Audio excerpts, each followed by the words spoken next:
Welcome to another Gamba Partner Artist Feature interview. Today we speak with Gabriella. Gabriella speaks on all things photography, filmmaking, AI, creating cyanotypes, and one of her biggest inspirations, her grandmother. I think you're going to enjoy this conversation. Very excited to have Gabriella with us today, a Gamma Partner artist. She has released 4 collections of prints thus far, obviously all based on an original piece of art inscribed onto Bitcoin. So very exciting, and we'll dig into that. I myself am a collector on one of them for personal reasons, which is beautiful. I think that's, the nature of art and how it can evoke feelings and senses and lots of things. So we can definitely dig into that. Gabriella, would love for you to tell your story. It can be, from all the way back from when you were a child, perhaps when you first realized that you were creative, when you enjoyed drawing or creating, who knows, right up until this point. But you start where you feel comfortable, and look forward to hearing your story. Hi, Brett. Thank you so much for having me on the Gamma podcast and for having me at Gamma also. So as a partner artist, I'm very grateful. And well, I think about my story, what I remember the most is that I was always like very curious since I was a child, and also my grandmother, she was a very big influence in me towards like the art world. She used to paint and to cook and to do so many different ways, like pottery, different ways of art. So she was always like a big inspiration, I guess. I remember a lot of moments at her garden when she was like gardening, and she would be like, "Oh, look at the flowers and look at the colors combinations," and like it was just very natural to her. And I spent so much time with her, so I feel like that was like the very first part, not exactly an age, but like the memory of it. And after that, when I was like more into my teen years, I got very interested into photography and filmmaking, and that's like a big turning point, because that's like I consciously realized that I wanted to go towards that path. And yeah, that's where it all started, I guess.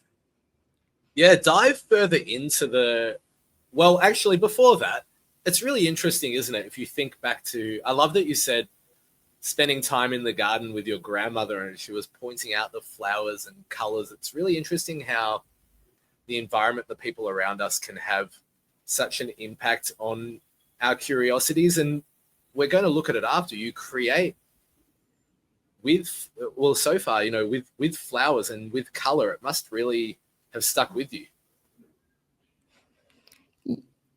Yeah, so that part, and mainly like the exploration of a theme that could be very superficial in a sense, because I mean, I know flowers are in a way very common, or we see them in a lot of ways, but for me it's just an exploration of a universe, an exploration of a concept, and a way sometimes to just bring a little bit of more of color to maybe the city where I live in. It's not the most colorful city. I mean, it's full of great things and great people, most definitely, but sometimes it can get a little bit intense. So in a way, it's this like counterbalance of the intensity of life, right? And that's really interesting. Before we touch on the photography and the filmmaking, because I'd love to explore that further, you mentioned where you live, and I remember we talked about it on a space a little while ago. You're creating almost a juxtaposition to where you live, it sounds like. But in a way, it must inspire you to do that. Yes, definitely. I live in a very chaotic border between, I won't say precisely where, but between the US Yeah. and Mexico. And this is definitely culturally, even it's so different from the center of Mexico, the north part. So all of the border cities are just their own culture, their own story. Like even each state or each city in Mexico is like that, but the they call it like frontera life. It's just very marked, and sometimes the energy here can get a bit dense, because even more with all of what is happening right now with the border, and I don't want to get into politics, but It's it okay. does Yeah. affect a lot on the, yeah, the energy mainly, and how the people just start to develop these different dynamics on the border. But overall, like I said, this place is very welcoming to people. The community here is very open, so I feel like because of that intensity of how it is living here, people just look for escapes, or to create their own realities to make it not as intense as it feels, right? And so yeah, definitely, I think that the whatever surrounds the artist will be influenced in their art, and it's on the artist to decide if you want to like add the intensity or just make a definite contrast. And I feel like I go more towards the contrast. That's really interesting. And you said, obviously, being in Mexico, and from my experience, and I don't want to obviously stereotype, but the Latin culture, and it's very broad to say Latin culture because it stems from Mexico all the way to the south of South America, but is very warm, very into food, very into art and family and dance. Has that, you said environment impacts you, have growing up with that, I assume, has been impactful as well? Yes, I mean, the sense of community and family and togetherness, all of that is very, like, I grew up in a very big family where like reunions or like meals will be like super important, and I think that's mainly like overall the cultures. But in Mexico, it's like this like there's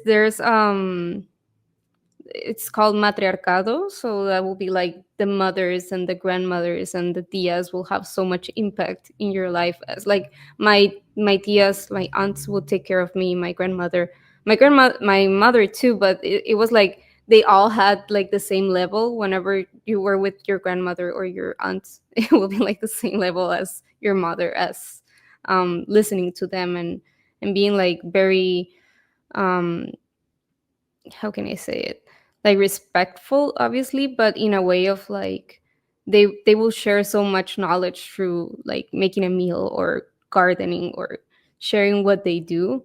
And now that I think about it, like even my aunts in their own way will share some kind of artwork with me, and it could be something like very simple, not like a majestic piece or anything like that, but that's like a lot of what got into my childhood and growing years. Yeah, and it's interesting how that can just sit in your psyche or in your subconscious. And tell me more about, yeah, photography and filmmaking. Obviously, again, when we have a look at your art, there's the photographic component of it. But did you study in that area? Have you created films? Are you still doing it? Yeah, tell us more about it. Yeah, of course. So I studied graphic design. I wanted to study filmmaking, but it wasn't like in my possibilities at the moment. And honestly, I'm grateful in a way that I couldn't directly go to film school, because I think it would have gotten me into like a kind of a box in a way. Because I don't know, I learned filmmaking more in the making and like helping friends out and all of that. And photography was very similar, so I knew I wanted to create films and photography. But all of that, I just started practicing and like taking portraits of my friends or things I liked of my grandmother. And then actually we just released a short film that's made with, it's documentary hybrid with AI, and it's a documentary about my grandmother, about her life, her journey, and that's my first short film.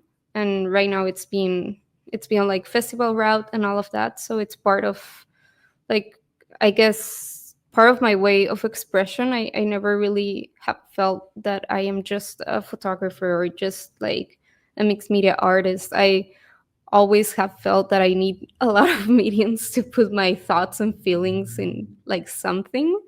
and sometimes that will be film, and sometimes that will be photography or cyanotype, which is like chimera is cyanotype, but also has other components. So I do like a lot of mixing techniques, part of how I feel comfortable expressing. For sure, yeah, it makes a lot of sense. And so tell me, how do you find that they, I suppose, benefit each other, or what do you learn from one that you take to the other, or is it a bit of a confluence of all of them? Well, sometimes like there will be these ideas that I can just that I feel that they are complete with just photography, but others, like with this short film, I had so much archival material that I started exploring it with AI, like inputting archival material of my grandmother, like trips, like photos she gave me into AI, and animating those like moments. And also like I had to create this character of her in her youth, but it was like so expensive to record in real life and just to have a whole crew. So I really wanted to just get it done. I didn't want to wait for funds. I didn't want to wait, like, I mean, in a way that could make another piece, right? But I felt the urge to just create that piece. And well, it was been created since I was like 16, 17, that I started like recording her and making photos, not really knowing where all of those were going to end.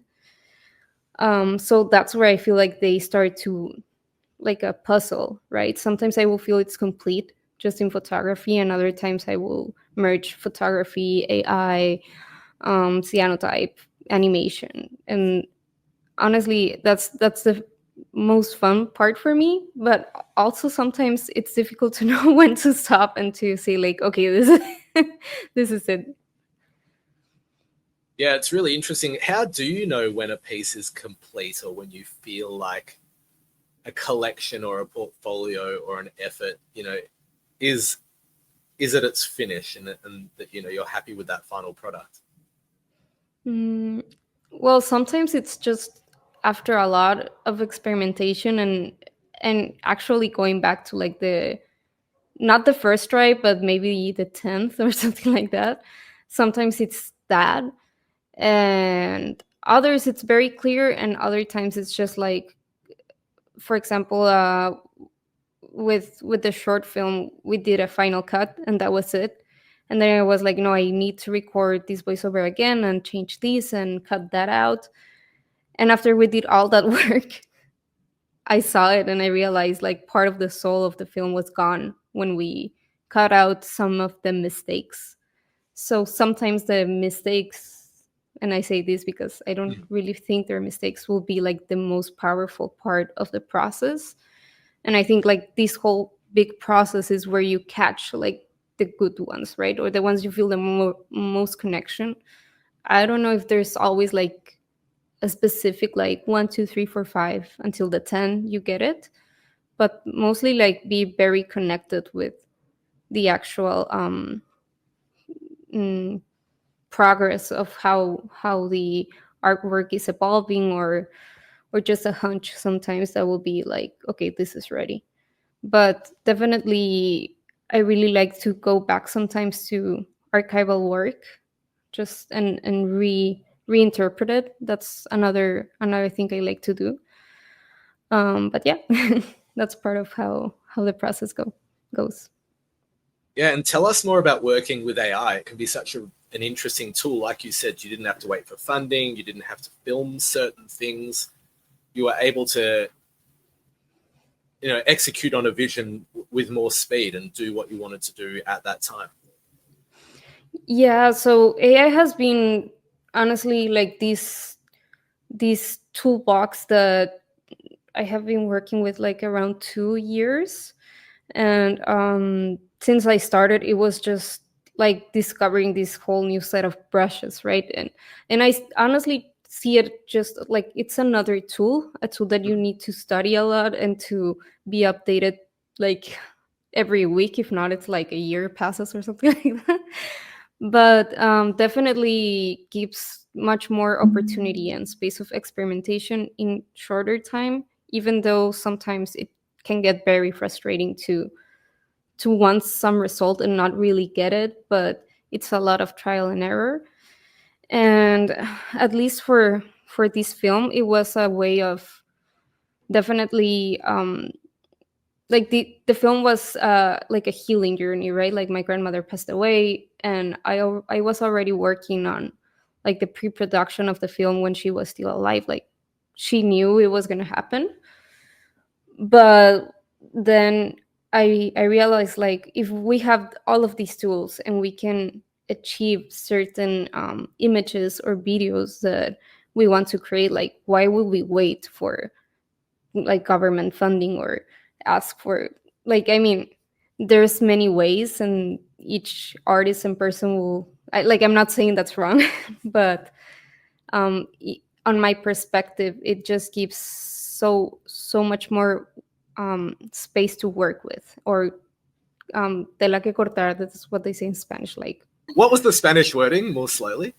um tela que cortar, which is fabric to cut out. Yeah, Like, makes sense. because then you're not just constrained to 5 days of shooting, and you're like super stressed out because of the budget and the crew, which also it's amazing to work with a crew, but when the project is more into like this process of finishing it and not really waiting, because if we waited, we wouldn't have like had ¿cómo the premiere we had, or we wouldn't have had like the just it was just the right timing, right? And that's the hunch I was talking about. I felt that it needed to be done like that. So yeah, I feel like for creatives it's a great tool, and I encourage like anyone to just try it out. If you have curiosity, it's great to try it out. For sure. And for those who are interested, what AI tooling do you use, or do you have like you said, the tool set is increasing and adapting and changing rapidly. But yeah, what have you used, or what do you like to use? Well, I started like the very first tool I started using was Midjourney, and it was like very great to experiment with, because you can input images of your own, in my case like archival photos or my own photos, and then just like grab these all other variants of your own image. So for me that was like the starting point, that was like, this is amazing. um but I would say, like, from the ones that I use the most is that one, and then there's Luma Labs, which is really great to animate, like to bring to video any image that you have. It doesn't have to be generated with AI. You can just even input a drawing or like anything you have on hand. Those are the main two ones, but there's also like Runway, which has like a whole other set of tools. Like each tool will be great for certain things that you're looking for. Clean AI is also great, and Minimax. So those are super great tools to work with. There are others like workflows like Comfy UI, but that one I have gotten into a little bit because I'm not so much of a program. Like, you don't have to really know how to program, but it does help. It's a bit more like technical, Comfy UI, but it's open source, so that one's really great. You can use it like in platforms too if you don't have a PC, because it won't run in a Mac. It will only run on a PC. So that one's really great. Yeah, it's so fascinating, and it is moving so quickly, and we're seeing such amazing things being able to be made. It sounds like it allows you to be more timely and in a way perhaps more like intentional and authentic right when you need to be. So I would love to see that. I'm not sure if it's allowed to be shared or if it will eventually go public, but I would love to see the short film about your abuela, about your grandma. It'd be quite an amazing thing to witness. Oh, thank you so much. I can definitely share the trailer. We do have that one public, and whenever the festival route ends, I believe when all the festivals are done, then we will definitely share it on publicly. But yeah, I will share the trailer so you can watch it. That would be Thank great. you. I think everyone would love to see it. Well, let's have a look at some of the work that you have put onto Bitcoin via Gamma. So this is your profile. And the first release that you did was Orchid Dreams. Yeah, tell us about this one. You know, we can see the flower component. So it's like a little nod again to your grandma. I love how she's sort of woven through this conversation. It's very lovely. I must feel very nostalgic for you. But yeah, tell us about this piece, the color, the light. Go for it. Thank you. So this piece was mainly photography, and I did like lighting over there. There was lighting. There was like these materials. I really love to play with textures in photography and just create like different layers. So when I made this piece, like some weeks before, I watched "In the Mood for Love" by Wongar Wai, and I don't know if I said his name right, but yeah, "In the Mood for Love," and I got like really inspired by the colors and the feelings, and also like I feel orchids can be very like intense and beautiful and like majestic at the same time. Orchids are just one of the most like trippy flowers out there. um I saw like this exhibition a few months ago for making it about like it was insane, like 500 or I don't know how many different kinds of orchids, and there were like just some gigantic ones and like super trippy shapes. So all of that like started adding it up. So one day I had these orchids on hand, and I was like, I really want to create a piece about orchids. And the dream part is because I feel like it was very like surreal, the material and the colors, and sometimes dreams can feel like that, very abstract, or you will remember some details but not exactly what was around. So that's kind of this piece was born. And it's really interesting, obviously, putting flowers on chain on Bitcoin where they're permanent, because they're very impermanent, pardon me, in the physical world. Yes, definitely. I mean, but orchids, in a way, they will be one of the flowers that last the most, even like if they're cut out. I have a florist friend, and she always says that if you want this flower arranged that will last long time, like you go with orchids. So that's I feel like they're in a way very resilient, and also because when you have the plant of the orchid and the flowers just die, you will have these like only two branches like for months before you get new flowers. But in a way they are very like warriors, even if they are just so beautiful. So I like duality in there. Yeah, that's really interesting. Thanks for letting us know.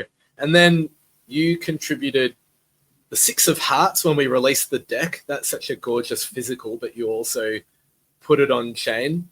Yeah, tell us about being part of the deck. For those who don't know what the deck is, last year at Bitcoin Nashville, we had Gamma partner artists create an artwork. So we had 52 plus some jokers. So I think 55, 56 individual artworks created by partner artists. And Gabriella contributed the artwork for the Six of Hearts. They each got their choice, first come, first serve. So yeah, tell us about why you picked Six of Hearts, and then yeah, you must have had fun creating this. Oh wow, yes, it was so much fun. I really want to thank Amma, because I feel like these like open calls that you make to the artist community within Gamma is just a way of like shaking a little bit the like everyday process or the everyday way of making art, like of myself. I'm speaking for myself, and then just having this like challenge of like, this is what we're gonna do and you can create. And I love it that it's also physical. So for this one I picked the Six of Hearts because my birthday is April 6th. So the Really number cool. 6 is like part of my yeah, of me, I guess. And I really like hearts too, so I guess that's why the piece was A simple inspired. answer. A simple answer can be a good answer. And your birthday is soon, so feliz cumpleaños. You know, for Ah, in a week or two. gracias. Keep going. Sorry. Thank you. Yeah, that's mainly why I picked it, and also because there's these like little hearts that are very common, like in artisanal work, artisanal artists in Mexico. They are called milagritos, so they have kind of like this shape and the fire coming out of the heart. So I got really inspired by that, and I drew a lot of like sketches by hand first, because I'm not much of like a digital illustrator. Like I'm not that much of, I am not at all an illustrator, but I do some sketches and things like that. So for me it was this challenge. Like I was not sure if I wanted to make it like a photography. I felt like it was more into like this graphic zone. So I tapped a little bit into that area of me, which is not not quite big, but I really had fun making this piece and got really inspired by that. Milagritos. And the color palette, I got like a bit of Wes Anderson there, of like Mendel's from the Budapest Hotel movie. Like I always loved that color palette that it's used in that movie. So that's a little bit from the colors. And yeah, so it was a lot of ink and paper, and then making it digital. So that was a super fun process. Yeah, that's really cool. How did you go? Like you said, it's not the normal way in which you create. Getting out of your comfort zone. Yeah, so that decision I took, like I saw some, when I saw the open call, like I was, should this be photography? Should this be like graphics? And then I was just like, I'm just gonna do graphics, because there is a part that I like to explore in me of that. So I'm sorry, I don't know if I don't know if I answered the question right. What was the question? No, I was saying you did. How did you chose to do something different? How did you feel getting out of your so-called comfort zone, the way in which you normally create? Oh, okay. So I felt that it was very, very like fun in a way. It was a challenge, definitely, because I usually don't go into graphics or drawing. Like I like it and I do it sometimes like personally, but there is this part of me that's like a bit insecure, I guess. I don't know why. But for me it was just like very liberating in a way, just to go in another route and see what happened. And I actually really liked the result. And when I saw all the deck, like all the cards together from all the artists, it was very rewarding. Like I have my deck over there in my desk, and so, like from time to time I will just look at it, and like all of the different cards, the different artworks, and it's really cool to also be able to inscribe it. So that was like, it completed the circle of the process for me. Yeah, well, I think you created a beautiful card, so you should feel very proud of it. And yeah, we appreciate your kudos for what that project was. We always want to give partner artists obviously the opportunity to inscribe and sell their work, but other opportunities such as these physical things and being displayed at events and whatnot. So super glad you took part of it. So yeah, anemone. Oh, sorry, anemone, if I pronounce it correctly, or anemone. Yeah. I'm not sure if it was the Spanish pronunciation or not. You released on Valentine's Day. And again, this is, I think, what I was referring to regarding using flowers. So this one, I took first a photograph of these flowers. Like I got flowers for like just the photo shoot. I actually really love that part of the process of just going and searching for whatever I'm gonna photograph, or in case or in case that I am working also with a model. Like I love all that part. Like the session itself, it's a big part of the process, and the previous part of looking, like hunting, right, my props or elements. So after that I did the photo, and then I manipulated it like digitally to get this look like more into the red tones. I wanted to be kind of like if it was a risograph print or something like this. I released it for Valentine's Day. Like I usually don't do that so often, like to be like thematic about my drops, but I just felt like, oh, this could be fun. And I think this space, and at least for me, artwork, it should be like a liberation, and it should be rewarding. So I feel like if I have this feeling about dropping it for Valentine's, and just giving it this sense of like the red, the tones, like the love part, I guess. I mean, it sounds a bit cheesy, but I didn't intend it to be cheesy. It just made it for me part of like this fun process, right? So that's how I got it. And actually, so the anemonas, those, it's called like the flower name, like the, I mean, you can know the color right now, but the one in the center, that one is actually red. And then there's also tulips, and these other ones that are like a bit like, ooh, like not so, like you will see some very beautiful flowers, but there's also these other ones to the left that are kind of like not in their best state. So I guess that's a bit of the, like the whole spectrum, right, of love. Sometimes will be very flourishing and intense and deep and colorful, and some other times will have like these shades, right, of, yeah, like situations or the feelings that it can arise. So that's a bit of the history of this.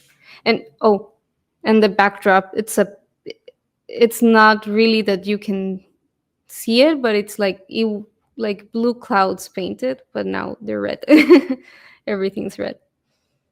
That's interesting. Yeah, there was so much more to unpack, and I think people can obviously perceive artwork in different ways. When you're setting a photograph up, is that narrative part of the focus, or is it something that happens during the process, or are you basically trying to achieve that, whilst you're setting it up? You mean about the, well, like, in regards to love and the different stages of love, and for example, in this one. oh, okay. Well, I mean, I do have like a certain idea of the feeling I am having. Like I go a lot of like this vivencial, I guess, situation going inside me, and like the elements will have this certain representation, but a lot of it also goes towards like when I am like during the process of grabbing the flowers, taking the photo, editing, like all of that, a lot other elements come into my mind. Like I feel like the piece discovers me, and I also discover the piece. And I feel that sounds so cheesy, but that's how I feel. In a way, like I do have some certainty of what I want to achieve, and the colors and all of that does play a lot of important role in my creative process. But also many times when I am editing, or when I am like if I'm working with something physical, it's like something else will arise, right, from looking at whatever I'm doing or feeling it if it's physical. So it's a mix of both. Yeah, and that's exactly what I was asking. So yeah, I was very curious about that. Interesting to see how you can have a set goal, but then it can evolve throughout the process of the shoot. And let's scroll down a little further to Chimera. Okay. Well, first of all, thank you for having a Chimera. It's a very special piece. Yeah. And also, well, this one was like it went through different stages, and that's a bit of what I was saying about like sometimes going back to archival material. And oh, this is Julio. Julio, say hi. Hola, Julio. Sometimes I will go back to these works that I made, but it was just a piece, and at the moment I was not just sure how to use it. So for the flowers, I actually used AI, and these are part of the, like this image was part of the, not precisely this image, but the initial AI flower part was part of the credits of the short film. So it's part inspired on the Memories of an Eternal Flower. That's the name of the short film.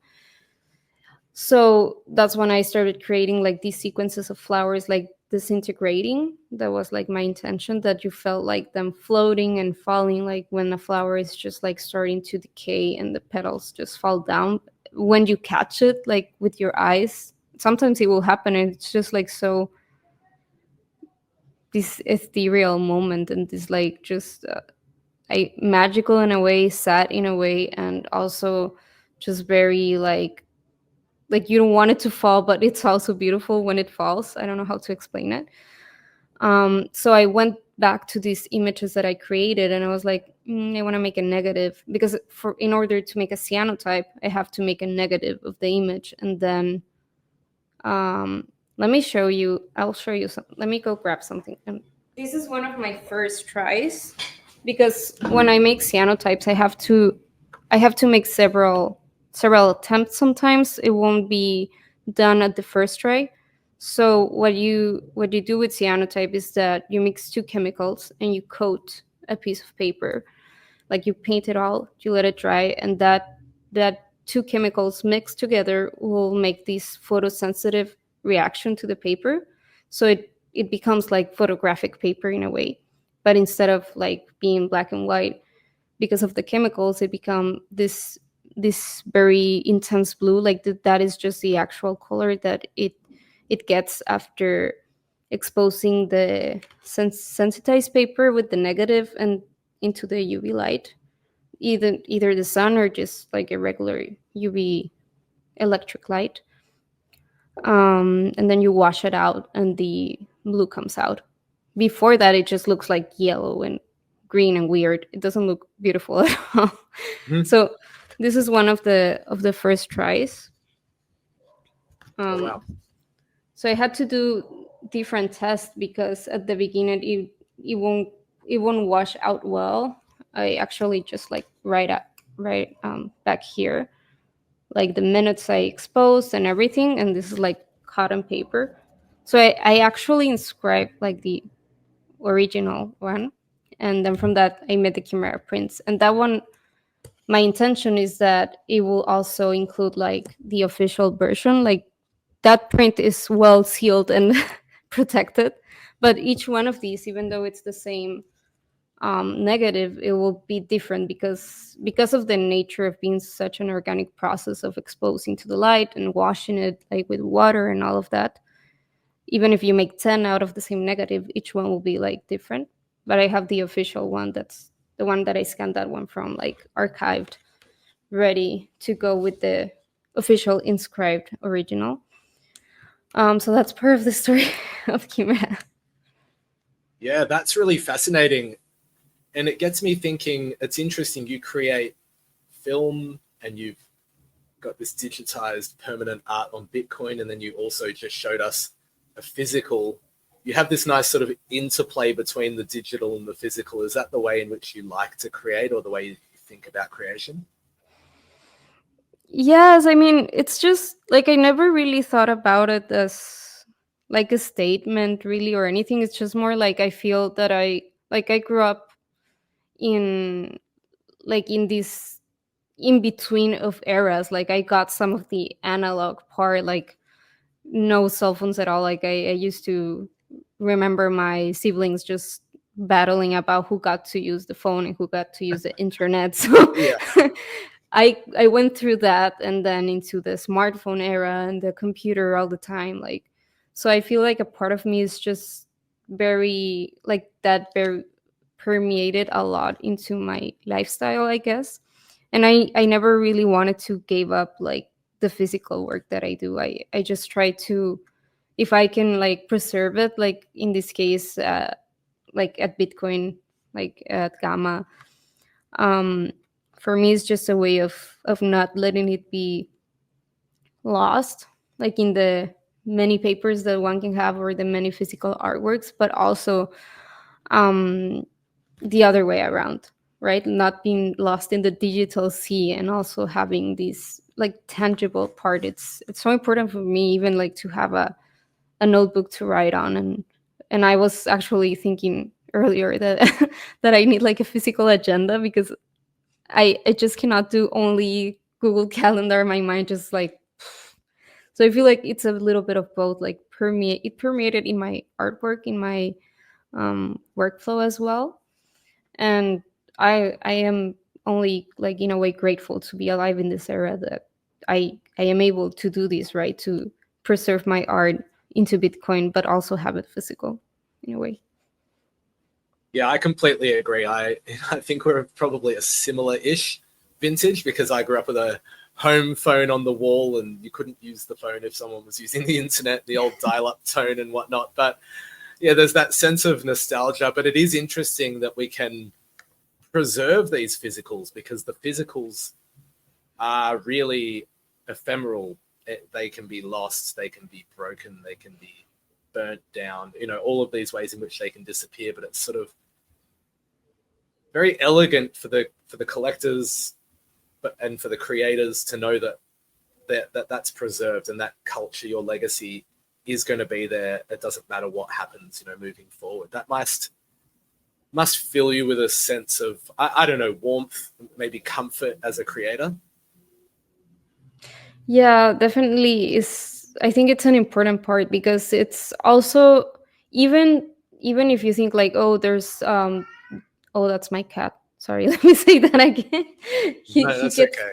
this time of the day he wants to go outside, so I'll take him in a bit.